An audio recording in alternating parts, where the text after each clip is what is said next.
आज की वीडियो में हम बात करने वाले हैं आर्किटेक्चर्स को वाटर कलर में कैसे हैंडल करना है, किस तरीके से एक स्केच को स्टार्ट किया जा सकता है और कैसे सिंप्लीफाई करके लार्जर शेप से लेकर के डिटेलिंग तक स्केच करके उसके बाद वाटर कलर को स्टार्ट करते हैं। और बहुत ही सिंप्लीफाइड तरीके से वाटर कलर को हैंडल करते हुए how do you actually paint those large shapes and then dive deep into the detailing part, all those things we'll discuss in this video. I promise if you do not skip this video, you will be master at painting architectures in watercolor. So, shall we get started?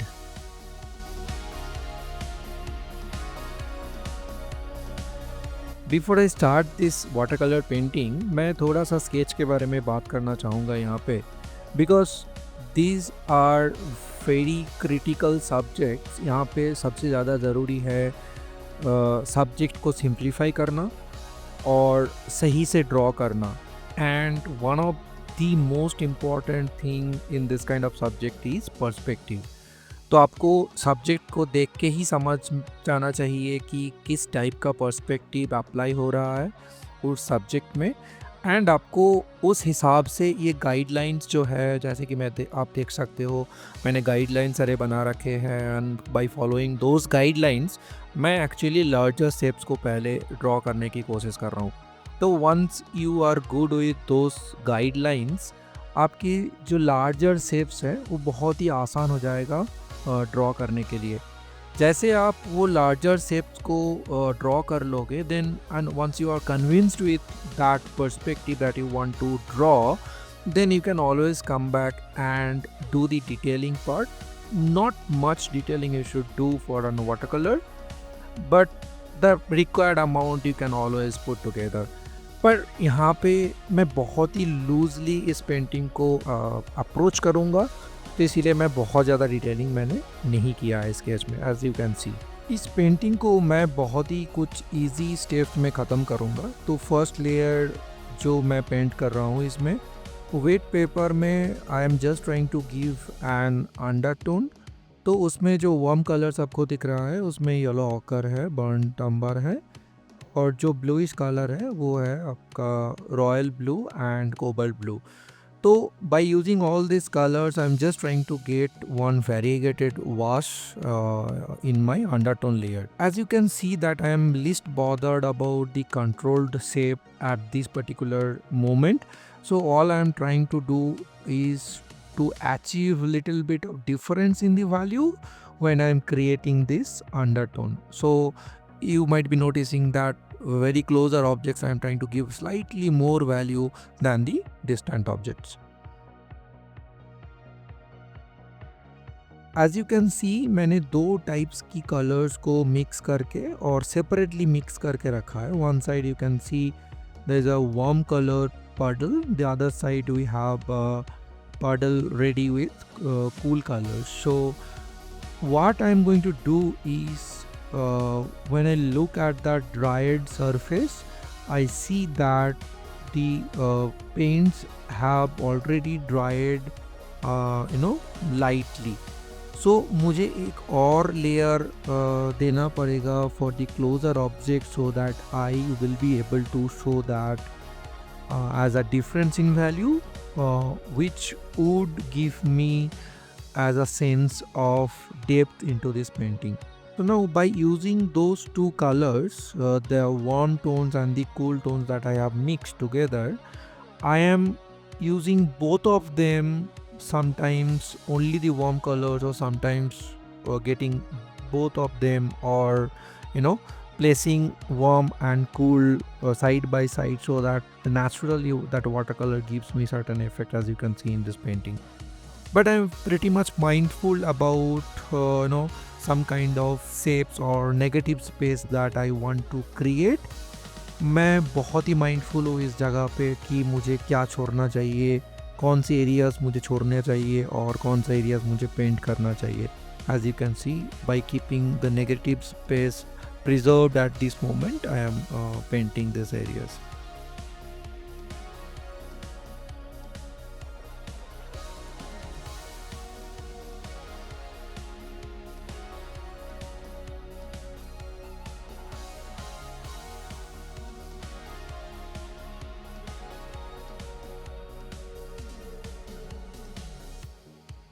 That background hilly areas मैं बहुत ही simple रखने की कोशिश करूँगा यहाँ पे, ताकि जो मेरा व्यूअर्स है उनका जो विज़न है that doesn't get caught by that background areas. तो मैं बहुत ही सिंपल तरीके से थोड़ा बहुत डिटेलिंग दिखाने की कोशिश करूँगा, but I will keep it very simple as you can see. इस लेयर में I would try to capture that light and shadow effects on that left hand side architecture.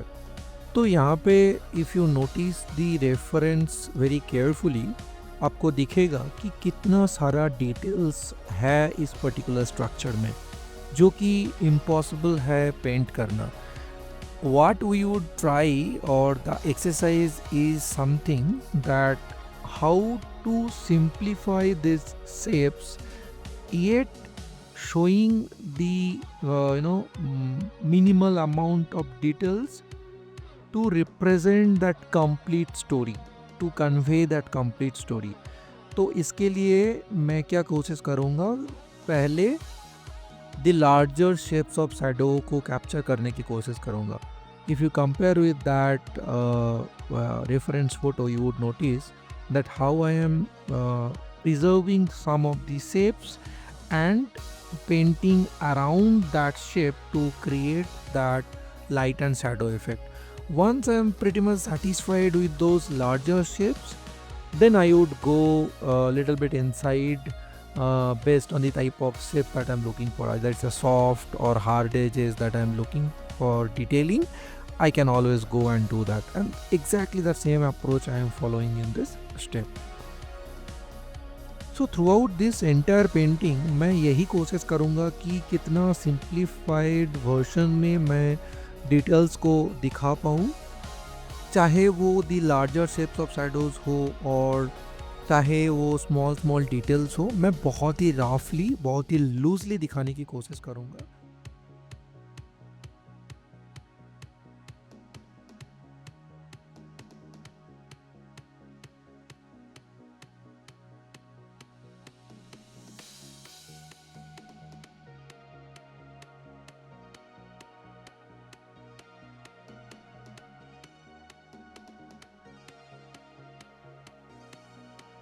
तो यहाँ पे आप देख सकते हो कि किस तरीके से मैं चीज़ों को सिंप्लीफाई कर रहा हूँ।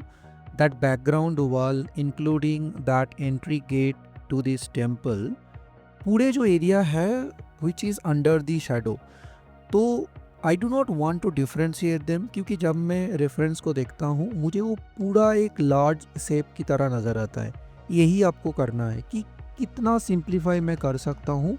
अगर वो डिस्टेंट ऑब्जेक्ट है तो उसको मैं as a unified large shape मैं रिप्रेजेंट कर सकता हूँ। तो इसमें बहुत सारी चीज़ें सिंप्लीफाई हो जाएगी। बहुत ज़्यादा डिटेल मुझे यहाँ पे नहीं दिखाना है। I just want to show कि वहाँ पे इतना बड़ा एक लार्ज शेप का कुछ तो एक आर्किटेक्चर है। That's all I am trying to represent here, but the main game here is to establish the light and shadow part, और यही करना है। तो मैं, जैसे मैंने पहले बताया कि पहले मैं लार्ज शेप्स ऑफ शैडो को पेंट करूँगा, even at that middle ground, that specific area, how I am painting, I am just trying to capture the larger shapes of shadows. अगर वो इस्टेब्लिश आपने कर लिया, उसके बाद उसके अंदर में जो भी डिटेलिंग आपको करनी है, बहुत ही सिंप्लीफाइड तरीके से आपको डार्क कलर्स को इस्तेमाल करते हुए उसको आप दिखा सकते हो। But the major thing is to establish that large shapes. मैं बहुत ज़्यादा एम्फसाइज करता हूँ इस चीज़ को, और यही आपको वाटर कलर को सिंप्लीफाई करने में हेल्प करता है। Now that right hand side temple, what I am trying to show here, this is closer than that background area, so I am eventually trying to use slightly more color, basically more dense color, so that I am able to establish that depth what I'm trying to show here. So as the things comes closer, और बहुत ही minimum detail मैं यहाँ पे दिखाने की कोशिश करूँ, बहुत ज़्यादा डिटेलिंग यहाँ पे नहीं करना है। मेरा मेन इंटेंशन है कि कितना ज़्यादा मैं इसको सिंप्लीफाई कर सकता हूँ और उतना ही सुंदर तरीके से मैं पूरे जो पेंटिंग है उसको दिखा सकता हूँ। Now comes to this important part air painting that shadow. और यहाँ पे आप देख सकते हो this shadow plays a very vital role in showing the perspective. और एक चीज़ और है, यहाँ पे आप देखोगे कितने आसानी से मैंने वो cool colours as well as that warm tone को मैंने मिक्स किया है। यही आपकी जो पेंटिंग है इसको इंटरेस्टिंग बनाता है, मोनोटोनस नहीं दिखता है, क्योंकि आपने कुछ कलर्स को इस तरीके से यूज़ करते हो ताकि it looks natural, it should not look very monotonous. So try to use multiple colors and let the watercolor mix together naturally. वो आपको बहुत ही सुंदर रिजल्ट देने वाला है।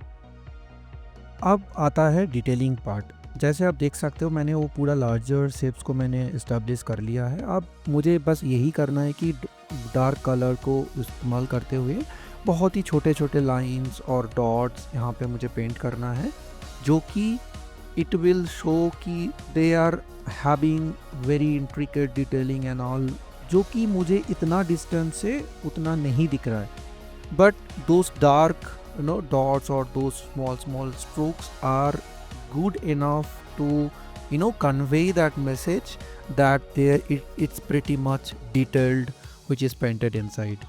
This is the amazing way of showing the impression of water colour, right.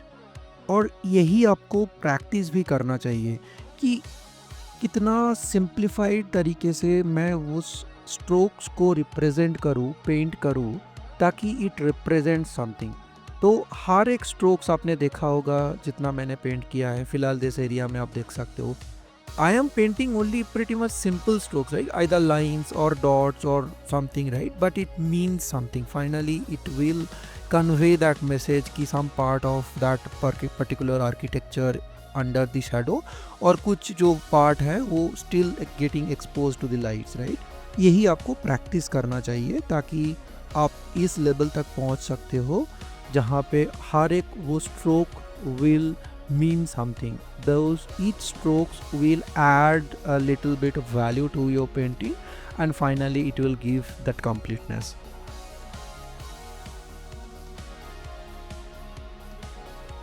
इस stage of painting में मैं वो पर्सपेक्टिव लाइंस को और दोस गाइडलाइंस को पेंट करने वाला हूँ, एंड आप देखिएगा कितना खूबसूरती से दोस lines will convey that beauty of perspective. कितना खूबसूरती से वो जो मैंने पर्सपेक्टिव दिखाने की कोशिश किया था ड्राइंग के दौरान, it will even make it better. तो it also connects between that closer shadows to that broad area of light. So that's kind of for connecting. Your eyes will be guided through that line towards that end. और उसके बाद मैंने बहुत ही छोटे छोटे figures कुछ दिखाने की कोशिश किया हूँ। This figures act like a scale to this painting. So उस एक ह्यूमन की साइज़ की कंपैरिजन में ये पूरा जो व्यू है, how big that view is, you can imagine, right. So that acts as a scale.